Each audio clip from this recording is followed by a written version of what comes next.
네, 안녕하세요, 여러분. 이번 시간에는 1단원의 첫 번째 소단원인 문학의 다양한 해석에 대해서 배워보도록 하겠습니다. 오늘의 학습 목표는 근거의 차이에 따른 다양한 해석을 비교하며 작품을 감상할 수 있다입니다. 한 편의 문학 작품을 여러분들이 스스로 분석해보는 능력을 길러보도록 할 텐데요. 굉장히 어려울 것 같죠?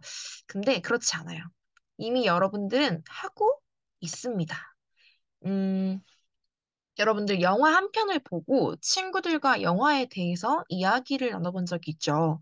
뭐 배우의 연기는 어땠는지, 작품의 결말은 어땠는지, 작품이 재미있었다고 말하는 친구도 있고, 생각보다 별로였다고 말하는 친구도 있고, 문학 작품을 감상할 때도 우리는 직접 문학 작품을 감상하고 타당한 근거를 들어서 주체적으로 한 편의 문학 작품을 해석해내는 독자가 되어야 합니다.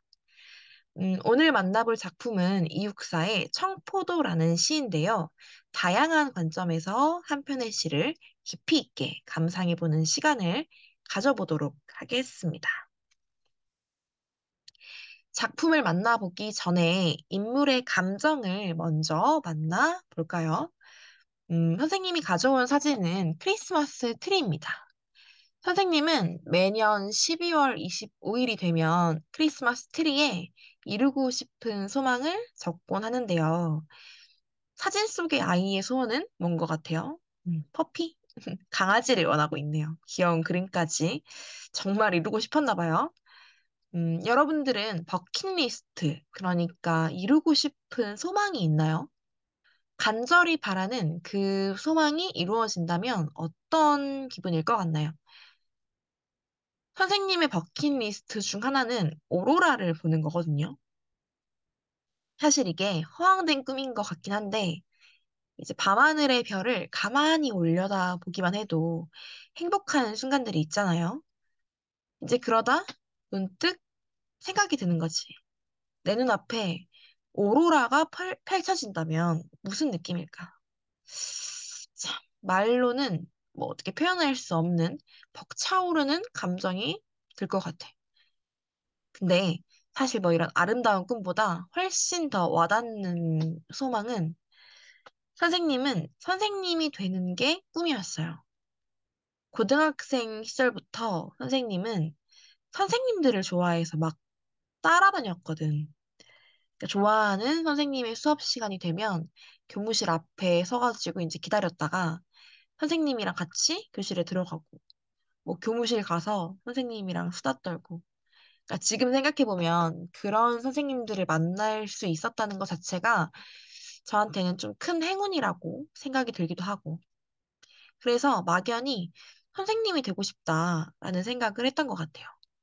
그리고 고등학교를 졸업할 때 선생님들한테 제가 꼭 이 학교에 교생 선생님으로 오겠다. 이렇게 선전포고를 했는데, 정말로 대학교 4학년 때 그 학교 교생 선생님으로 이제 가게 된 거지. 선생님은 사립고등학교를 나와가지고 선생님들이 대부분 그대로 계셨는데, 제 이름을 잊지 않고 기억해 주시는 선생님들이 계셔가지고 뿌듯한 마음이 들기도 하고, 뭐 여튼 그런 설렘들을 안고 선생님은 선생님이라는 소망을 포기하지 않고 계속해서 꿈꿔왔던 것 같아요. 그리고 마침내 선생님이 되었던 그날, 그러니까 임용고사 최종 합격자 명단에 선생님의 수험 번호가 찍힌 걸 확인한 그날, 어, 나도 모르게 눈에서 눈물이 나오더라고. 정말 참 지금도 생생하게 그날 아침이 기억나는 걸 보니까 선생님의 인생에 가장 큰 전환점이 된 순간이라고 말할 수 있죠. 네. 이제 다시 여러분들의 이야기로 돌아가서 여러분들은 지금 여러분들의 머릿속에 떠오르는 그 소망이 이루어진다면 어떤 기분이 들 것 같아요? 그 막연히 좋다, 좋을 것 같다라고만 떠올리지 말고 좀 더 구체적으로 상상해 보세요. 그리고 그 감정을 그대로 가지고 이육사의 시 청포도를 만나러 가보겠습니다. 자, 오늘은 뭔가 화려하죠? 선생님이 이 시의 이미지를 여러분들께 느끼게 해주려고 뭐 이것저것 직접 디자인을 해봤어요. 꽤 그럴싸하죠? 자, 한번 작품을 읽어보도록 하겠습니다. 청포도 이육사 내 고장 7월은 청포도가 익어가는 시절. 이 마을 전설이 주저리 주저리 열리고 먼데 하늘이 꿈꾸며 아라리 들어와 박혀. 하늘 밑 푸른 바다가 가슴을 열고 흰 돛담배가 곱게 밀려서 오면 내가 바라는 손님은 고달픈 몸으로 청포를 입고 찾아온다고 했으니 내 글을 맞아 이 포도를 따먹으면 두 손은 한뿍 적셔도 좋으랴. 아이야, 우리 식탁엔 은쟁반에 하얀 모시수건을 마련해 두렴. 자, 다시 한번 천천히 읽어가면서 같이 깊이 있게 작품을 만나봅시다. 청포도 이육사. 그림에 나와 있는 것처럼 과일, 청포도를 말하는 거예요. 내 고장 7월은 청포도가 익어가는 시절. 내 고장. 고장이라는 건 지역을 의미해요. 그러니까 내가 사는 곳 또는 살았던 곳을 의미한다고 볼 수 있겠죠. 내 고장의 7월 하면 내 고장은 한창 청포도가 익어갈 시절인가 봐요. 뭔가 청포도, 다른 과일도 아니고 청포도라고 하니까 초록 빛깔 때문인지 뭔가 더 파릇파릇하고 생명력이 느껴지는 느낌이 드는 것 같죠? 청포도가 익어가는 마을을 떠올려 봅시다. 푸르른 마을의 이미지. 이 마을 전설이 주저리 주저리 열리고 먼데 하늘이 꿈꾸며 아라리 들어와 박혀. 휘적 화자는 청포도 알을 떠올리면서 생각을 합니다. 그러니까 포도 알이 점점 커지잖아.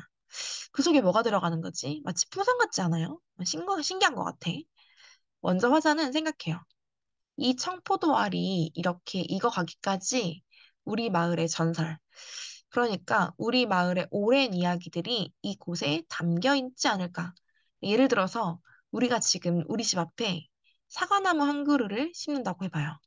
그럼 그 사과나무가 여러 세월을 거쳐가지고 자랄 거고 마침내 열매를 맺겠죠? 그럼 그 사과나무, 그 나무에 사과가 열릴 때까지 지나온 우리들의 세월, 봄, 여름, 가을, 겨울, 그 시간의 이야기들이 사과 하나를 볼 때마다 뭐 떠오를 수 있는 거니까 주저리 주저리 열린다는 거는 청포도가 풍성하게 매달려 있는 모양을 나타내고 있는 겁니다. 먼데 하늘이 꿈꾸며 아라리 들어와 박혀. 먼데 하늘. 하늘이라는 건 관습적으로 소망과 동경의 대상이에요. 우리는 하늘에 빌곤 하잖아요. 제발, 제 소원을 들어주세요 하고, 우리 고장, 우리 고장의 수많은 사람들이 하늘을 보면서 수많은 꿈을 빌었겠지. 그 꿈들이 이 포도알 속에 알알이 들어와 박힌 게 아닐까 하고 화자는 생각하는 거죠. 우리의 버킷리스트, 우리의 꼭 이루고 싶은 소망들이 가득가득 박혀 있는 그 포도알들은 뭐 아주 크고 싱싱하겠죠. 우리들의 이야기가, 우리들의 꿈이 가득가득 담겨 있는 청포도가 맛있게 익어가는 시절 7월입니다.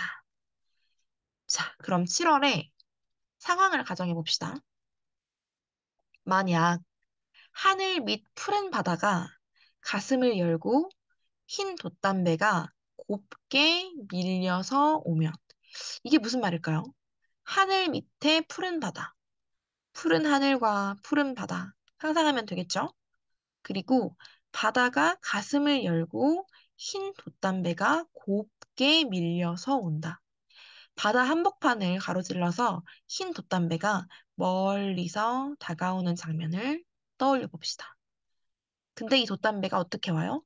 곱게 온대요. 뭐에 쫓겨서 오는 게 아니라 아무 일 없다는 듯이 곱게. 자, 만약 저 푸른 바다 건너 흰 돛담배가 온다면 배가 혼자 둥둥둥 떠올까? 사람이 타고 있겠죠? 자, 또 읽어봅시다. 내가 바라는 손님은 고달픈 몸으로 청포를 입고 찾아온다고 했으니. 만약 우리 마을에 흰 돛담배가 온다면 그 속에는 누가 타 있을 거다? 내가 바라는 손님이 있을 거다. 이 손님의 정체는 뭘까요? 일단 이 손님은 고달픈 몸을 하고 있을 거래요. 고달프다의 사전적 의미는 몸이나 처지가 몹시 고단하다, 뭐 지친다 이런 의미인데 이유가 어찌 되었든 간에 힘든 삶을 살아왔나 봐요. 힘든 삶을 살아온 이 손님은 흰 돛단배에 몸을 싣고 내 고장으로 오기로 했나 봅니다. 근데 청포를 입고 있대요. 청포가 뭐냐면 여기 그림에서 작게 보이는 사람 보여요? 그림에서 보는 것처럼 옛날에 선비들이 입었던 푸른 빛의 도포를 말해요. 옷을 말해요. 그러니까 힘들다고 아무 옷이나 막 입는 사람은 아닌가 봐. 그죠? 그래도 단정하게 갖춰 입고 선비의 모습으로 힘들다고 흐트러지지 않는 그런 사람인가 봐요. 자, 지금까지의 상황을 한번 정리해 봅시다. 화자와 이 손님은 약속을 했나 봐요. 화자의 고장에 흰 돛담배가 밀려오면 그 속에는 화자가 바라는 손님이 타고 있을 거다. 비록 고달픈 삶을 살았지만 흐트러지지 않고 버텨온 그 손님. 화자는 그 손님을 떠올리면서 다시 생각합니다. 내가 그를 맞아 이 포도를 따먹으면 두 손은 한뿍 적셔도 좋으련. 내가 바라는 그 손님이 오기만 한다면 고달픈 삶을 살아온 그 손님, 여기까지 오느라 고생 많았으니 맞이하고 싶나 봐요, 반갑게. 그러면 우리의 이야기와 우리의 꿈이 담긴 이 청포도를 내어주고 싶나 봐요. 그리고 이 포도를 같이 먹고 싶나 봐요. 대접하고 싶나 봐요. 손님에게 대접하기 위해서 내 두 손이 포도를 준비하느라 한뿍 적셔도 상관없다면서. 음. 손님을 맞이하기 위해서 어떠한 희생도 감내하겠다는, 참아내겠다는 화자의 자세. 이 손님, 화자한테 정말 귀한 사람인 것 같아요. 그죠?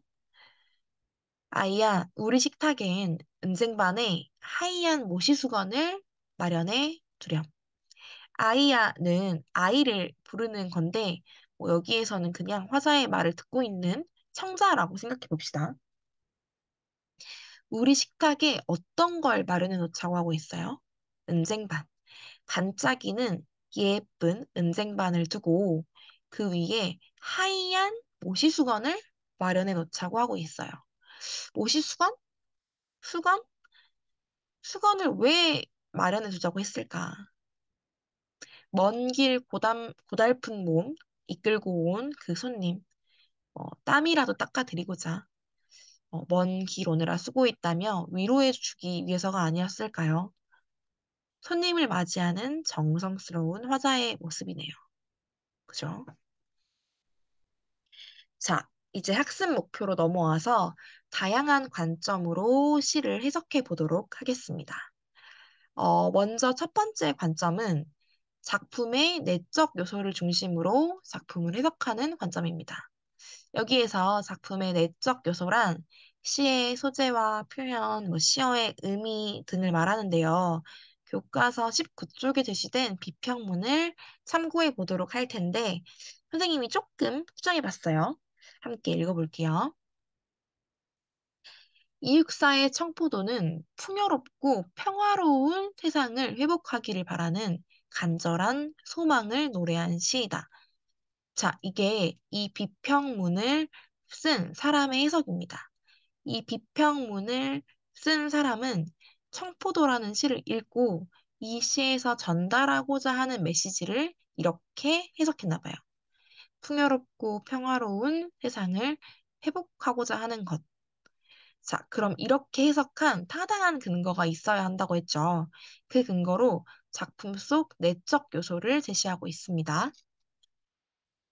말하는 이는 고향을 청포도가 익어가는 곳으로 그린다. 고향의 청포도는 주저리 주저리 열려서 알알이 익어가고 있다. 풍성하게 열려서 한 알 한 알이 탐스럽게 익어가는 청포도는 넉넉하고 여유로운 고향의 모습을 떠올리게 한다. 자, 그럼 반대로 생각해보면 포도나무가 있기는 한데 포도가 막 한 송이에 5알밖에 안 열려 있어. 그럼 시의 분위기가 어땠을까? 뭔가 풍요로운 느낌은 아니었을 것 같아. 그죠? 자, 또한 이 시에서는 청포도, 하늘, 푸른 바다, 청포의 푸른 빛과 흰 돛담배, 은쟁반, 오시수건의 흰 빛을 대비하여 드러내고 있다. 이걸 문학의 개념 용어로 색채 대비라고 해요. 그것도 푸른색과 흰색은 전혀 다른 색이니까 선명한 색채 대비가 일어났다. 이렇게 말하는 겁니다. 어, 이와 같은 선명한 색채 대비는 평화롭고 아름다운 고향의 모습과 이를 기다리는 말하는 이의 기대와 희망을 강조하여 보여준다. 이것도 반대로 생각해보면 우중충하고 회색빛의 고장이 아닌 푸르른 하얀 고장의 모습을 보여주면서 더욱 아름다운 고향의 이미지를 강조하고 있다는 거죠. 자, 그렇다면 말하는 이가 기다리는 손님은 무엇일까? 누구일까? 고달픈 몸으로 찾아올 손님은 고향을 떠나 고단하게 떠돌며 살아온 사람일 것이다. 화자에게 고향은 이처럼 풍요롭고 아름다운 곳이니 고달픈 사람은 이러한 고향을 떠난 사람이라고 해석을 하는 거죠. 그러니까 시척화자는 이 손님과 함께 청포도를 먹기를 원하고 있다. 이 청포도를 먹으며 고향의 풍요로움을, 고향의 아름다움을 함께 나누고 싶어 한다. 이렇게 해석하고 있는 겁니다. 작품의 내적 요소를 중심으로 작품을 해석한다는 게 어떤 건지 감이 오나요? 자, 시의 앞뒤 맥락을 고려하며 시어의 의미를 중심으로 작품의 숨겨진 의미를 해석하는 것. 이게 바로 작품의 내적 요소를 중심으로 작품을 해석하는 것입니다. 자, 이제 두 번째 관점으로 작품을 해석해 보겠습니다. 두 번째 관점은 작가의 삶과 사회문화적 배경을 중심으로 작품을 해석하는 관점입니다. 이 시의 작가, 즉 시인은 이육사인데요. 이 시인이 살아온 삶을 바탕으로 작품을 해석해 보도록 합시다. 제시된 사진은 선생님이 패들렛에 따로 올려놓은 유튜브 영상인데요. 일단 이번 강의에서는 썸네일만 확인해 보고 이 강의가 끝나면 꼭 패들렛에 올려진 이 영상을 확인해 주면 좋겠어요. 단순히 시험을 위해서가 아니라 이육사라는 분이 어떤 분인지 알고 나면 한 편의 시를 읽을 때 더욱 감상의 폭이 넓어지기 때문이에요. 물론 감사하는 마음도 지녀야 되고요. 음. 썸네일을 통해서 우리는 이육사라는 분이 어떤 시대에 살았음을 확인할 수 있죠. 조선 독립 맞습니다. 일제강점기입니다. 조선 독립을 위해 싸운 이육사. 독립운동가의 삶을 살았음을 확인할 수 있죠. 자, 그럼 독립운동가 이육사의 시라는 점을 바탕으로 청포도라는 시를 다시 읽어봅시다. 제시된 오른쪽의 비평문을 함께 읽어볼게요. 시 청포도는 광복을 기다리는 간절한 마음을 담아낸 작품이다. 이제 시의 주제가 바뀌었죠. 광복에 대한 간절함. 왜냐하면 시인이 독립운동가로 활동했다는 점을 고려할 때 말하는 이가 간절히 소망하는 대상인 손님을 광복으로 보는 것이 자연스럽기 때문이다. 어, 고달픈 몸으로 찾아올 손님을 위해서 정성껏 청포도를 준비하는 모습은 고달프지만 광복의 날까지 지치지 않고 싸우고자 했던 시인 이육사의 모습을 떠올리게 한다. 그러니까 손님을 귀하게 정성스럽게 대접하려고 했던 화자의 그 태도는 결국 광복을 바라고 바랬던 간절히 바랬던 이육사의 진심이 아니었을까. 이렇게 이 시를 해석하는 관점도 있을 수 있다는 거예요. 둘 중에 하나가 맞고 하나가 틀렸다? 이런 식으로 접근을 하면 안 됩니다. 한 편의 시를 어떤 관점에서 보냐에 따라서 다양한 해석이 가능하구나. 이렇게 이해를 하셔야 되는 거예요. 자, 이제 세 번째 관점으로 작품을 해석해 보겠습니다. 세 번째 관점은 독자가 얻은 깨달음을 중심으로 작품을 해석하는 관점입니다. 근데 화면에 써 있는 것처럼 이제는 여러분의 차례입니다. 패들렛에 여러분의 생각을 자유롭게 적어주세요. 맞아요. 과제입니다. 단, 아래의 질문 중 세 가지 이상의 질문에 대한 답을 포함해야 합니다. 여섯 번째 질문은 필수이니까 여섯 번째 질문은 고정해 놓고 남은 다섯 개의 질문 중에서 두 가지를 고르면 되겠죠? 자, 시를 감상한 후에 느낀 여러분들의 생각을 자유롭게 글로 표현해 주시면 되겠습니다. 우리는 이번 시간에 한 편의 시를 다양한 관점으로 해석하는 주체적인 문학 감상 활동을 해보았습니다. 다음 시간에는 여러분들이 남겨준 생각들을 친구들과 함께 이야기해보는 시간을 가져보도록 하겠습니다.